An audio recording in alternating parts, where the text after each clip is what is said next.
Hey, good morning, Facebook family, friends, and associates. It's Friday. Hope everybody is doing well this morning and that your week has been a week of excellence. Um, Today is Fill Your Cup Friday. Fill Your Cup Friday. And I am once again continuing that Facebook Live challenge of going live every day for the month of September, with the exception of this weekend, because I'm going to fill my cup. I'm Thesha Jenkins. For those who will watch the replay, I am going to just go ahead and move forward this morning. I am a speaker, trainer, and coach. And when I go live, my whole hope is just to add value to you by bringing you information that may be new, or simply sometimes as a reminder. Because here's the thing, I think we learn a lot of things throughout life, and then sometimes we tend to forget them. And so hopefully when you have an opportunity to see me come across your timeline, or when you chime into these Facebook Lives, that it is an opportunity for you to gain information that will grow you both personally and professionally. And so we'll be with you very briefly because I am getting ready to go and get prepared for my day, and then I will be leaving for my retreat for the weekend. And just a little bit more about that. I am going to put the name of the center there again. For those of you who are in the Houston area, there is a place called the Ruah Center. The Ruah Center. And it's here in Houston. And it's off of 45. It's on Wayside. And it's actually a monastery where the nuns are. And they open it up for people to come there and to do what's called a silent retreat. And a silent retreat is just that. It's an opportunity for you not to talk. The only communication you have is when it is in a group setting, because they do have group silent retreats. And then also, if you choose to do an individual silent retreat, which is what I've done, this will be the third or fourth year that I've done this. It is where you are operating in silence. The only time that you may be saying something is when you are engaging in prayer, or you're meeting with what's called a spiritual advisor. And the spiritual advisor is just simply someone who's on staff there. They're at the ministry, and you meet with them. You go through some guided prayer, do some meditation, and it's just an opportunity to gain clarity. At least that's why I use it. I want to just take some time because I get so caught up, and like many of you, we get caught up in life because there's lots of pressures out here. And so going on a silent retreat just gives me an opportunity to kind of refocus and to pour back into myself, to fill my cup, if you will. And so this morning I simply want to just give you a few things in talking about filling your cup. And why do we need to fill our cup? Well, we need to fill our cup, again, as I said, because life can be challenging. I haven't had an opportunity to really go online and to look or watch. I don't really watch the news a lot. However, I understand that in Maryland yesterday, there were 3 deaths, if I'm not mistaken. And, it's very unusual. Good morning, Connie. How are you? It's very unusual that a woman would do this. I don't know if there's ever been this in history where there was I guess sort of like a mass shooting that a woman did. And so that brought up some things for me. And so definitely next week, I think I want to look more into that. I think all of the violence that we see around us is people are overwhelmed. We live in a world where people are just so overwhelmed. Good morning, Sandra. Thank you for joining. That people are just so overwhelmed. And, I think about myself, as I travel up and down 59 I-10, yesterday, someone like zooms in and cuts me off, and I lost it. Again, total transparency. I was like, what are you doing? Like they could actually hear me and that they actually cared, right? and then you get to, to your destination, and maybe things didn't go well, didn't go plan like you wanted them to, and then just the daily stressors of life. And so I just want to encourage you all, please, let's all take strategies to take care of ourselves. And I'll be honest, it wasn't something that I really thought about in my earlier years. And as I'm on this other side of 50, I'm thinking, wow, I wish someone had talked to me more about putting myself first. Talk to me more about taking care of myself. And I think we live in a wonderful time, in spite of all the other things that go around us, that people are being more encouraged to take care of themselves. So this morning is simply a reminder. And every Friday this month is Fill Your Cup Friday, and it's just a reminder to those of us who may not always take that time to put ourselves first. And so why do we need to put ourselves first? Well, because we can succumb to stress. And for those who are watching now and who will watch later, if you are engaged in a career such as social services, and many of you know that my background has been in the field of victim services, social services, working with survivors of domestic violence. I've also worked in healthcare, worked with individuals who have mental health issues. And here's the reality, is that when you are constantly exposed to trauma, when you are constantly exposed to individuals who are going through things, that has an effect on us. And so especially for those of you who are working in fields of healthcare, victim services, social services, ministry, is that I want to encourage you to be taking care of yourself. And so I thought I would bring to you a term, and it's called trauma exposure.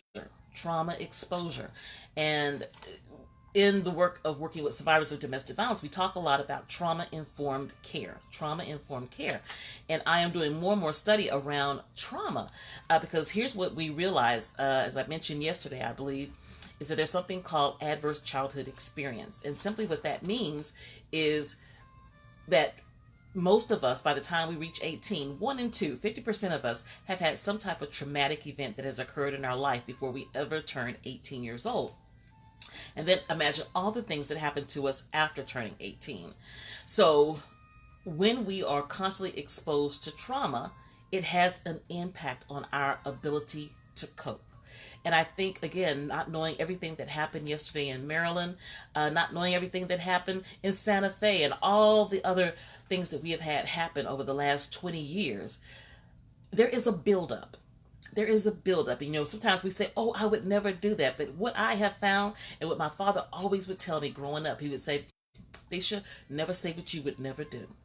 Because he goes, you never know what's going on in someone's head. You don't know the things that people experience. And I think it's so easy for us to say, oh, I can't believe they did that. Oh, I would never do anything like that. And here's the bottom line. We're all one moment away from, and especially if we're not managing the stress in our own lives, and if you are working in high stress careers, if you're not managing that, what do we have the possibility to do? It may not be going on a shooting rampage, but maybe we shoot people with our mouths. We shoot people with our behaviors because we are on the verge.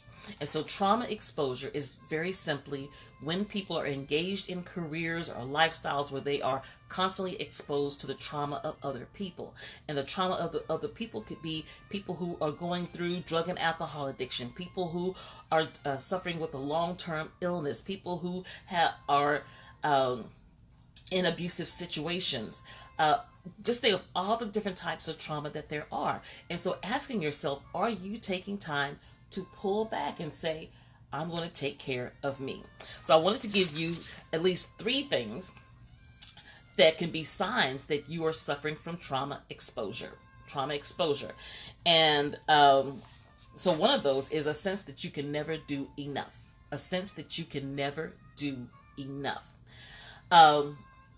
I find sometimes, in working with individuals who work with survivors of domestic violence, work with crime victims, are in the healthcare field, is that many times, they are wanting to go that extra mile, and sometimes even wanting to help the client more than maybe the client is ready to be helped at that time.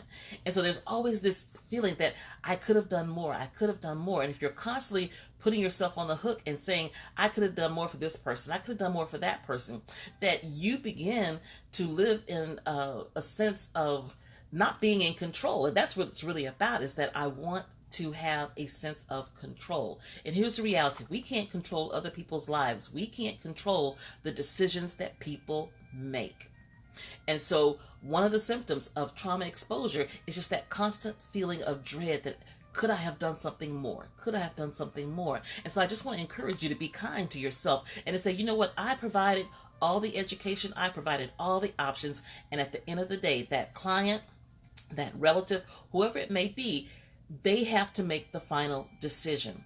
So a sense of not being able to ever do enough. A second sign that maybe you may be dealing with trauma exposure is inability to deal with complex situations. And by that, talking about that sometimes we can move into an area of black and white only. There is no gray. And I believe, again, that comes again from our desire to have a sense of control. Because remember that in the midst of a traumatic event is that we have to realize we've lost control. In Harvey, we had to admit we lost control. You know, when there is a mass shooting, we have to realize we've lost control. And so at some point, we want to regain that control. And it's black or white, it's right or wrong. And if you find yourself unable to sometimes see things from other people's perspective or being willing to think outside the box, that can be a sign of trauma exposure. When you are constantly in turmoil and feeling as though you have no control, someone maybe passes away and you're thinking, why couldn't I control that? And so you get to the point that it's either yes or no. And sometimes we got to be willing to meet in the middle. So if you find yourself in that zone of it's black or white, I don't want to, either I'm right or you're wrong, then that could be, again, a sign of stress and trauma exposure. Okay? So those are two things to think about. I wanted to leave you with some affirmations. And so for those who will come back and watch the replay at some time, I want to give you affirmations. When I do my training on emotional intelligence, one of the things I talk about is self-awareness. And one of the phrases that I use very often is, it's okay to talk to yourself as long as you're saying something smart and encouraging back. And here's the thing, that when we are constantly living in a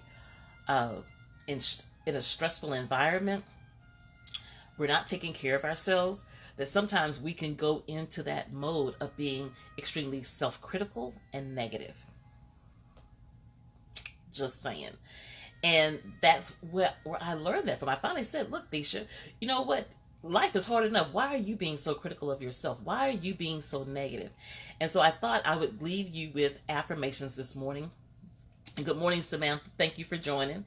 And so I'm just going to quote some affirmations. Please feel free to say them along with me, whether you watch live or whether you watch the replay, because there is power in words. There is power in words. What we say to ourselves, we start to see manifested in our lives. And there have been many things that I have said to myself in the negative, and then I saw them and I'm like, where did that come from? And I had to be reminded, that came out of your mouth. And it may have came out of your mouth 6 months ago, and now you're seeing the manifestation of it. So I want to ask you, what are you seeing the manifestation of in your life? And part of taking care of oneself is learning how to speak positive over yourself. And there again, there is validity to this. There's been scientific examples where they took a cup of water, I believe. Good morning, Sally. They took a cup of water. It was 2 cups of water. And over 1 cup of water, they spoke all these negative things, and the structure of the water changed. The structure of the water literally changed as they spoke negatively over this cup of water over and over and over. And I'll have to see if I can find it by Googling it. But there was scientific proof that when we say negative things, that it impacts the atmosphere. And if you think about people who may have a life-threatening illness, that even if they are healed by passing away, that even in that transition, that they're able to stay upbeat, that they're able to rise above what's happening to them. Good morning, Shoshana.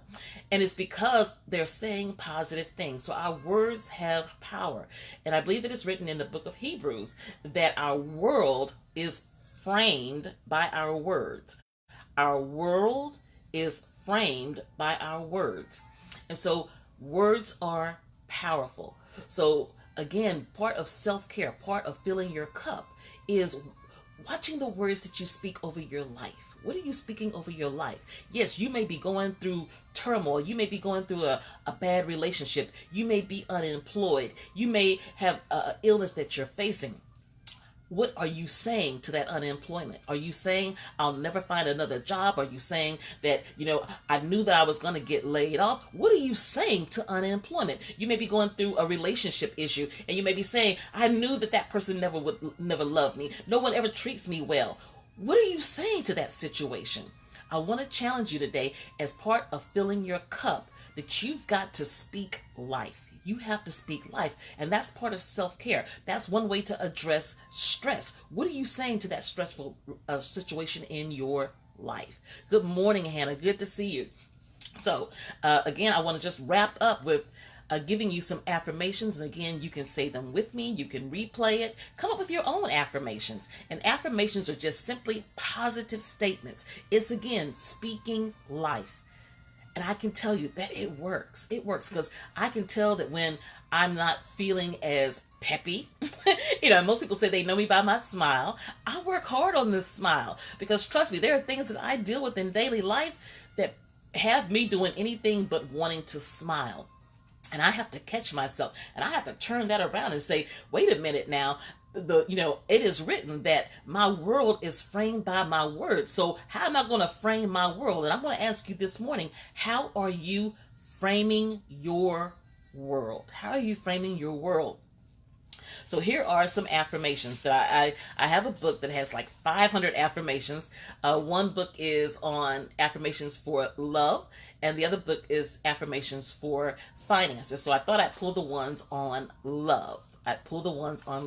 So I'm going to say the affirmations, and then I want to encourage you to repeat them after me. Feel free to write them down, and on your own, think about, what is it that you want in life? What do you want? What is it that you want? Begin to speak that. And here's a challenge. Begin to speak that for 30 days. For 30 days, speak it. And so maybe you want to wait until October 1st. And for the whole month of October, speak positive things. Say an affirmation when you wake up in the morning. So if you're ready for the affirmations, just simply give me at least a couple of hearts and we will get started. We will get started with the affirmations this morning. And again, you can do your own. If you're unsure about how to do them, you can simply go to Google. Google is your friend. YouTube, go to YouTube University and simply put in affirmations. So I'm going to go ahead, and I've got 10 of them. I've got 10, so I'm going to do the 10 affirmations, and then I am going to go ahead and move forward on my day. Thank you for that heart. Thank you. All right. Affirmation number 1. And I'm not going to bother to say affirmation 1 and 2. I'll just simply say the affirmation, pause, and move on to the next one. So here we go. And let's make sure I had some background music going on, but I think we're going to shut that off in case... there we go. So here we go. And if everybody would just take a deep breath with me. Breathe in. And let it go. And there is a reason for that as well. One of the ways also to handle stress is to do breathing exercises. And so let's do it one more time. Breathe in.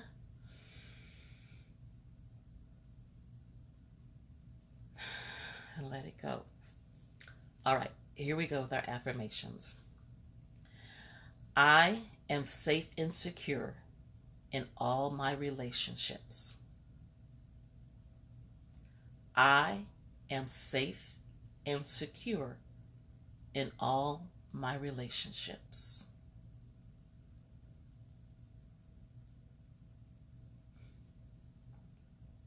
I love and accept myself completely.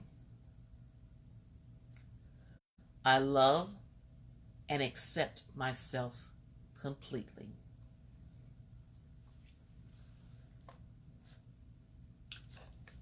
I am worthy of being loved. I am worthy of being loved. I love meeting new people. I love meeting new people. I love and trust myself. I love and trust myself.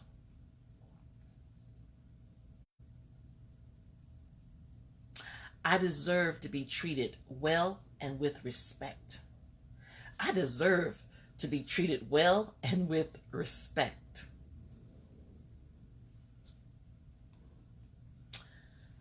I choose to find hope and love in life. I choose to find hope and love in life.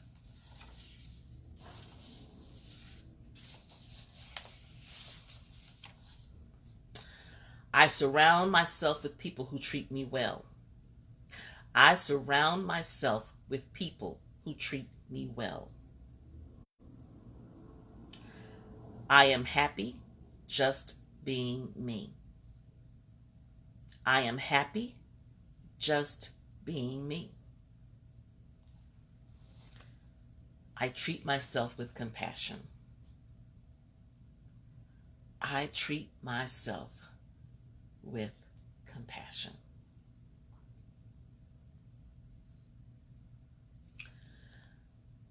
I want to challenge each of you who are watching live and those who will watch the replay to speak life over yourself.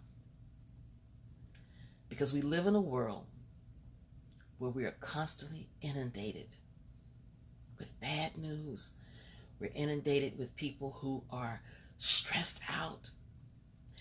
And it's really easy to sit in judgment and go, how could that person do that? How could that person treat me that way? And here's the reality. We never know the private battles that people are fighting. And unfortunately, sometimes other people's private battles become our own trauma. Arm yourself every day with something positive. We talked last week about the importance of meditation, prayer, and doing affirmations like we just did. Finding a quote that you love, a scripture. Every day, find something positive to deposit here, because everything happens in the mind. Everything. And so I ask you, what are you putting in your mind? If you're stressed out, if you're overwhelmed, if you're depressed, if you're tired, you're ready to throw in the towel, I simply want to ask you, have you filled your cup? And what are you saying to yourself? Fill your cup.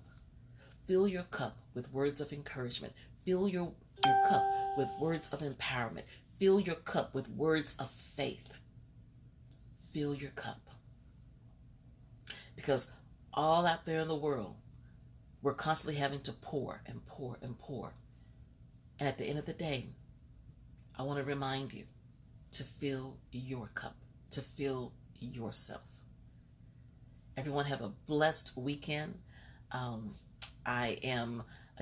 will be going away from my retreat because it is my time to fill my cup, to take some special time away because I want to treat myself with compassion. You know, the Word of God says that Jesus was moved by compassion. And if he is moved by compassion towards me, then I made in his image, I want to be moved by compassion for myself. And so, are you taking time for you?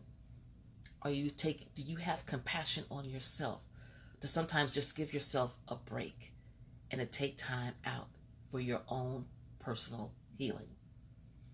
We cannot heal the world around us if we are wounded. And wounded can simply just mean I'm tired. I am tired. And it's okay.